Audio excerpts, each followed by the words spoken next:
Hello friends, Radhe Radhe. कैसे हैं आप सब। आज हम बात करने जा रहे हैं कि अगर हमारे लिए बुरा समय आता है तो हमें हमें किन किन बातों का ध्यान रखना चाहिए जिससे हम बुरे समय से बच सकते हैं। मैं बबली, मेरे इस चैनल पर आप सभी का स्वागत है। तो चलिए स्टार्ट करते हैं आज का टॉपिक।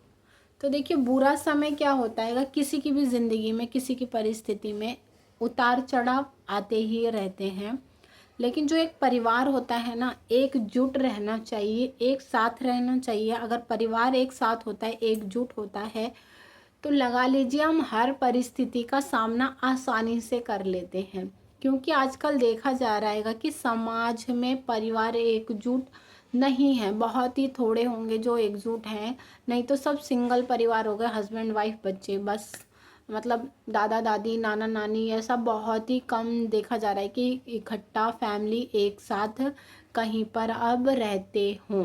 ये सिचुएशन आ चुकी है। इसीलिए प्रॉब्लम्स जो होती है वो उन्हीं लोगों को सबसे ज़्यादा झेलनी पड़ती है, क्योंकि हर सिचुएशन का सामना उनको दोनों को अकेले ही करना है, बच्चों को भी संभालना और बाकी अदर चीज़ें भी देखनी है। तो ये लगा लीजिए, अगर परिवार हमारे साथ है, अगर एक हाउस वाइफ जॉब करना चाहती है, घर पे दादा दादी हैं, वो बच्चों को संभाल लेते हैं, तो वो बेफिक्र होके जॉब कर सकती है, बिना टेंशन के कर सकती है।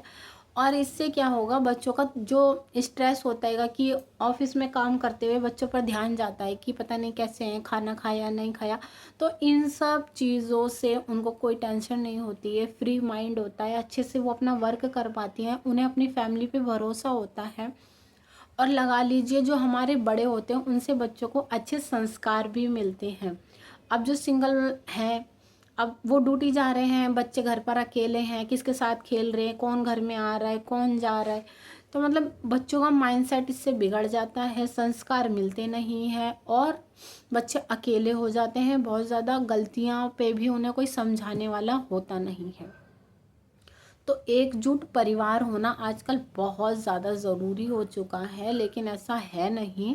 तो आज इसी पे मैं आपको एक छोटी सी कहानी सुनाना चाहती हूँ।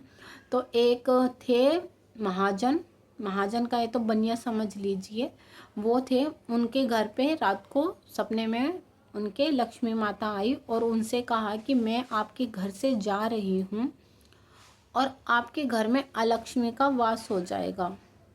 उन्होंने कहा, जाते जाते मैं आपको एक वरदान देना चाहती हूँ, आप वरदान में कुछ भी मांग सकते हैं, पर मैं यानी कि मैं लक्ष्मी इस घर से जा रही हूँ। तो उन्होंने कहा, माता मुझे बस एक ही आशीर्वाद दीजिए कि मेरा जो परिवार है वो हर परिस्थिति में एक दूसरे के साथ रहे। माता ने तथास्तु कहा और वो चली गई। अगली सुबह ऐसा हुआ, उनकी मतलब ऐसा था, उनके 4 बेटे थे, 4 बेटे की 4 बहुएं थी। खाना बनाने के लिए पहले बड़ी बहू आई, उसने खाना बनाया, नमक डाला और वो घर से चली गई। छोटी बहू आई, उसने बिना खाना टेस्ट करे नमक डाला, वो भी चली गई। फिर तीसरी आई, ऐसे करके चौथी, 4 बहुओं ने अपने अनुसार खाने में नमक डाल दिया। तो सबसे पहले जो घर के बड़े हैं उन्हें ही खाना सर्व किया जाता है, यानी कि ससुर जी, उनको खाना दिया गया। और उन्होंने जब वो खाना खाया तो उसमें नमक बहुत ज़्यादा तेज था। नमक तेज होने की वजह से उनको महसूस हो गया कि उनके घर में अलक्ष्मी का आगमन हो चुका है, यानी कि कलेश की शुरुआत, नकारात्मक की शुरुआत हो चुकी है। तो उन्होंने उस खाने को बिना कुछ बोले चुपचाप खा लिया। वो समझ चुके थे इस बात को, जो उनके सपने में माता ने बताई थी। जब उन्होंने चुपचाप खाना खा लिया, इतना ज़्यादा नमक होने के बाद भी, तो उनके बेटे आए। उन्होंने पूछा, क्या पिताजी ने खाना खा लिया? बोले हाँ। पहला निवाला खाते ही उन्हें तो मालूम चल गया था कि नमक ज़्यादा है। फिर उन्होंने सोचा, जब पिताजी ने खा लिया, उन्होंने कुछ नहीं बोला, तो मैं कैसे कुछ बोलूँ। फिर ऐसे दूसरा बेटा, तीसरा बेटा, मतलब भैया के बारे में पूछा, मतलब सब ने खाना खा लिया। अगली सुबह हुई, रात को जब वो सोए तो उनको सपने में फिर से अलक्ष्मी माता दिखी। उन्होंने कहा कि मेरा इस घर में कोई स्थान नहीं है, मैं जिस पर्पस से यहाँ पर आई थी वो सक्सेस नहीं हुआ, यानी कि वो सफल नहीं हुआ, क्योंकि मैं चाहती थी कलेश कलह लड़ाई वो नहीं हुई।